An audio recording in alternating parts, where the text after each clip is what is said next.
Hello and welcome back to another character creation video. My name's Lumin and today, Spirit of the Island. This just released, version 1.0, the full game is now out. It is a co-op life sim RPG that's set on a tropical archipelago where you build, grow crops, tend animals, craft things, and so on and so forth. There are a lot of these types of games out right now. This one does distinguish itself somewhat with a rather unique style of character, not just for you but for all the characters in the game, and you'll see in just a minute why I say that. But let's just get started on the basics first. We get to choose our name. We'll just put in Lumin. Property name. Let's make it the Slurm Ranch. You get to change the town name and the region name as well. Maluhia and Mahu. I'm just going to leave those default for now, but you do get to set them. I'm not sure what kind of impact that has on the game. I imagine they're not going to actually say any of these words out loud, so it doesn't really matter what you put here, but hey, it might pop up from time to time, so pick accordingly. Then, our character. We do get to pick between male and female. The character itself doesn't really change, and the options that we're going to be selecting from here, they are the same on both of these. Keep in mind, however, if you pick female, they might refer to you as she or her. If you pick male, you know, you'll be a he. Alright? So, this is why I said it's a little different.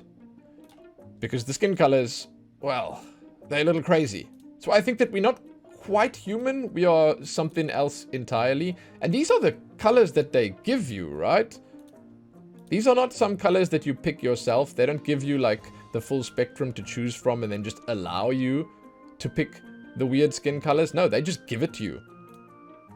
I find it kind of strange, but the characters are still cute, so you can pick anything. You can have a yellow skin, a blue skin, green, red, pink.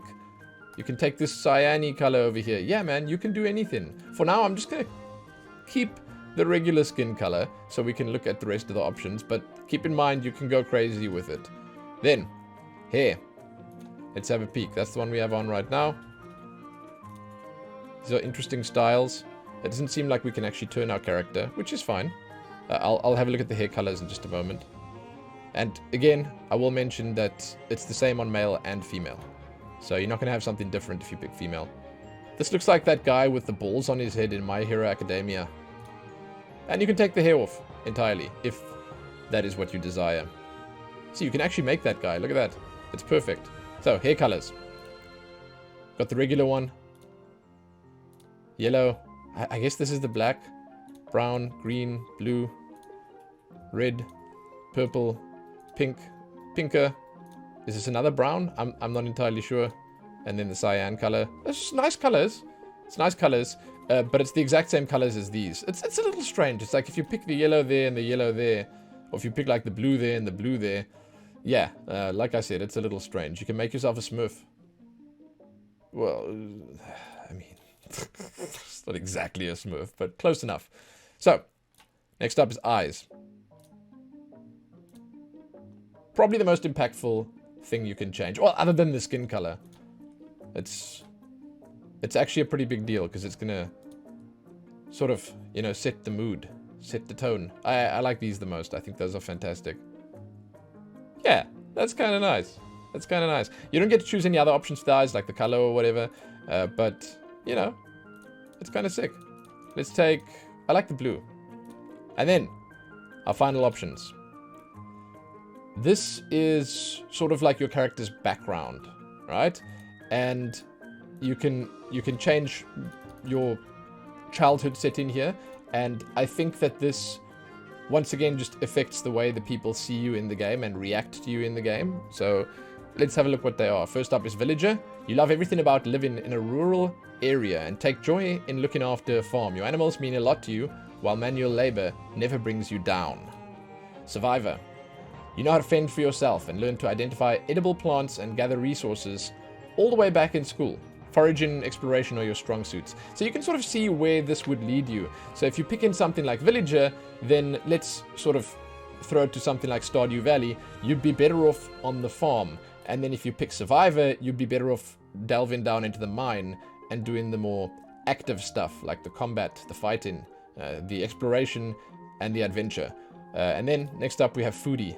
Cooking is your art, and spices are your palette and brushes. You're always busy coming up with new recipes and prepare a hearty meal from anything found on land or at sea. Then popular kid. As a kid, you always enjoyed the company of others, and they responded in kind. Numerous adventures with friends have since forged your personality.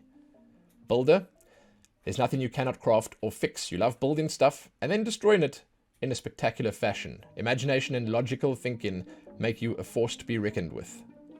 Collector. You are fascinated by everything the world has to offer. Food, people, animals, challenges, and even danger. Your aim is to live your life to the fullest.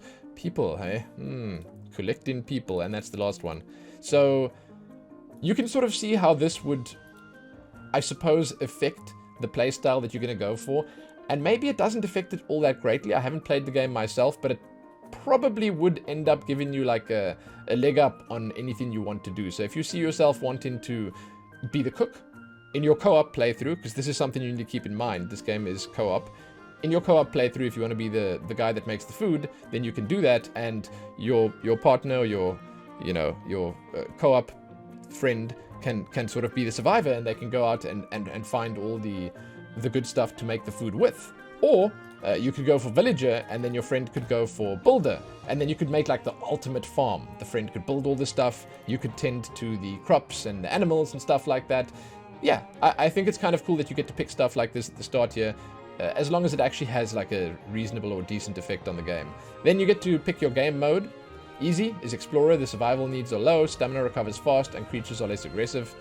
Normal, survival needs are normal, stamina recovers at a normal rate, creatures will attack on sight, and that's it. I don't think that, maybe another one unlocks if you play through the game and like finish it, quote unquote, but for now those are the only two that they have. So, there we go. As for the options and stuff, I mean, you guys saw what there is. I think that there are some reasonably nice combos that you could sort of throw together here. You'll see that the female has a slightly different body shape here. She sort of, you know, she sort of bulges out in certain locations where the male doesn't. Yeah, it's a female body, I guess. But there are some nice combinations you can make here. I think that you could probably create something rather unique. I'm not sure how people react to you if you are blue or green or pink. I'm not sure if there are people in the world that are blue or green or pink. I'm not sure if that's the norm in this world. But the fact that they give you these colors here and they actually give you the option to make your character like this by default leads me to believe that you are not going to be the only one. And you're going to be running into people who are not quite human, or maybe the humans in this world have different color skins. I don't know, man. Maybe they dye their skin or something. I don't know the lore behind this. But, I mean, I think it's kind of fascinating that you can make your character look like this. There are some pretty interesting and unique options. Let's just say that. I don't know if I'd be able to make one of these other ones myself and sort of be happy with it. Like, I don't know how I'd feel running around as a little pink man. But whatever, you have the option. So there you go. That's it. Spirit of the Island. If you guys have played this game, if you've spent any time in it, please let me know what you think. Let me know if you've had fun with it, because there have been quite a few games like this in recent weeks and recent months. And, well, you know, being able to pick and choose, being able to identify the good ones and spend more time in them, that's something that's pretty cool, you know? So I'd love to hear from you guys if you have played it. Tell me what you think about the character creator. Is it too bare bones for your liking? There's not much here, but, I mean, I always say that in many situations, you really don't need that much. In a game like this, you probably don't need that much. Most often, you're probably going to be jumping in and customizing your character much more once you're in the game itself. I don't know. But hey, there we go. Check back soon for more. Give this a like, share it, and do all that good stuff. Most importantly, though, happy farming and adventuring and living your life in Spirit of the Island. Happy that.